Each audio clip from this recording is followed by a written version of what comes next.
Scary story. The architect, Raymond Slade MANIAC serial killer.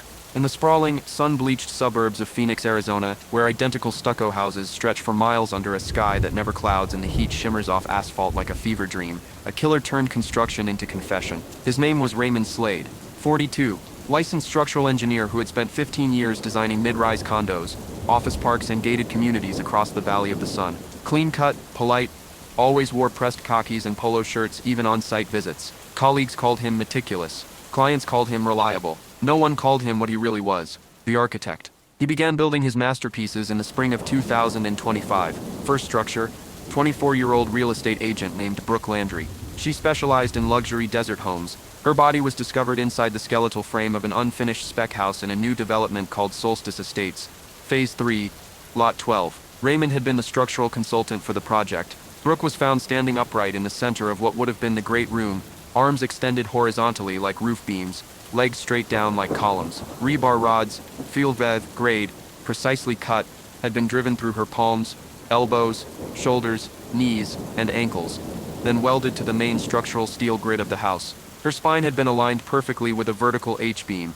Small metal brackets bolted her vertebrae to the steel at 4 points. Her head was tilted slightly upward, as if admiring the future ceiling.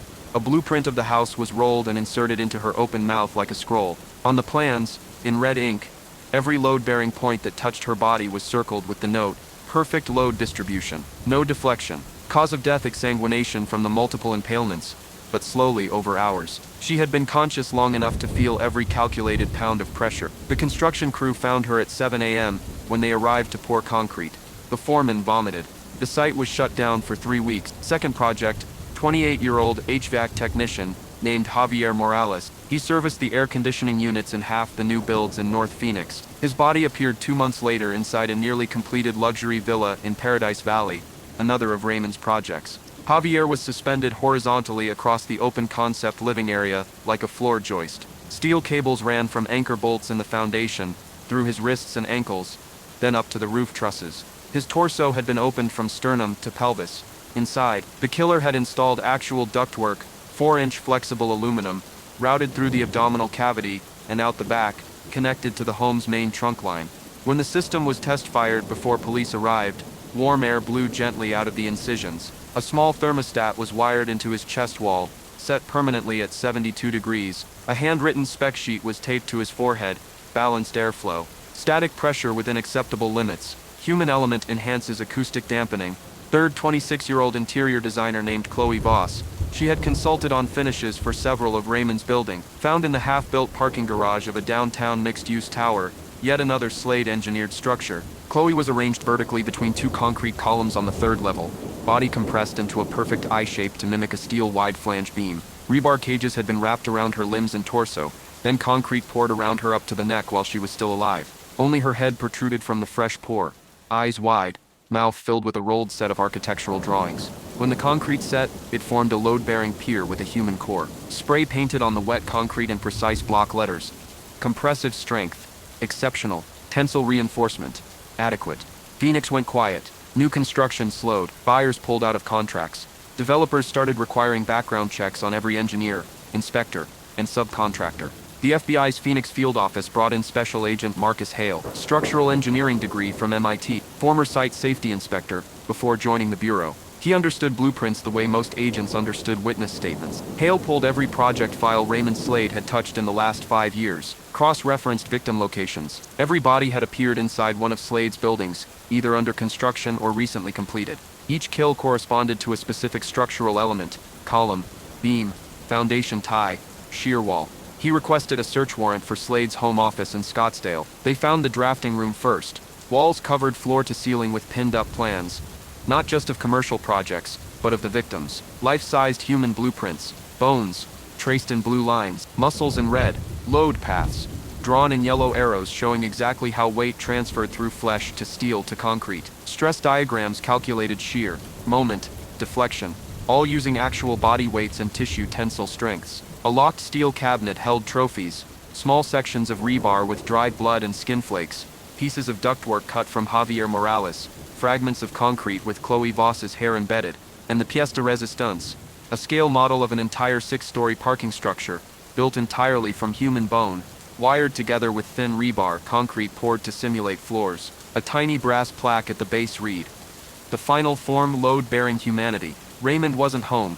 He had already begun his magnum opus. The target, the new 32-story residential tower under construction at Camelback and Central, Slade Engineering's largest contract yet. The pinnacle at Esplanade. Groundbreaking had happened 9 months earlier. Framing was 60% complete. Raymond had access. Always had access. At 3 a.m. on a Saturday, security cameras caught a lone figure in a high-vis vest and hard hat entering the site through a service gate, face obscured by shadow and dust mask.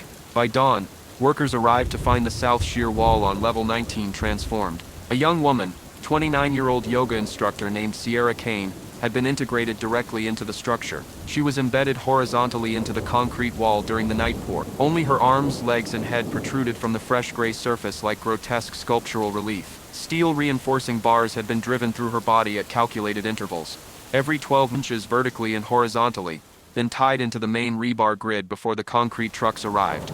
Her torso was compressed inside the formwork, ribs cracked to fit the exact dimensions of a standard wall section. Her head was turned sideways, cheek pressed against the form board, eyes open, staring toward the sunrise over the city. A small digital display, tied into the building's smart sensor network, was mounted beside her face. It showed real-time structural data, load on that wall section, vibration, temperature, deflection in millimeters. Numbers ticked upward as the morning sun heated the slab. Below her, stenciled into the wet concrete before it set, integrated human reinforcement. Ultimate compressive strength increased 3.7%. Shear capacity, redundant. Aesthetic value, priceless. Agent Hale arrived within the hour. He recognized the math immediately. The calculations were flawless. The placement maximized load transfer, while minimizing visible deflection. It was engineering genius. And murder. A citywide manhunt began. Raymond Slade was located 4 days later. He had checked into a cheap motel in Tempe, under a false name. When SWAT breached, he was sitting at a small table covered in final drawings for the Pinnacle Tower. Every floor now annotated with potential integration points for future phases. He didn't resist. He simply looked up at Hale and said, very calmly, "Buildings last longer than people.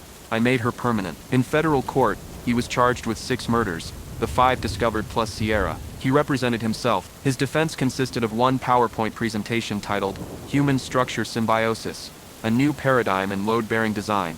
The jury deliberated for 47 minutes. Life without parole, supermax. But in Phoenix, construction never really stops. Cranes still rise against the desert sky. Concrete pours continue through the night.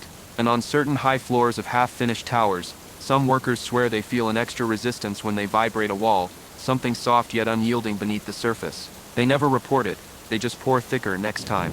And sometimes, late at night when the wind moves through open floor plates, they hear the faintest metallic creak, like rebar settling under unexpected live load, like something inside is still breathing, still bearing, still perfect. Check out my long videos with scary stories, visit my channel, and watch. Subscribe to my channel, like the video if you enjoyed it.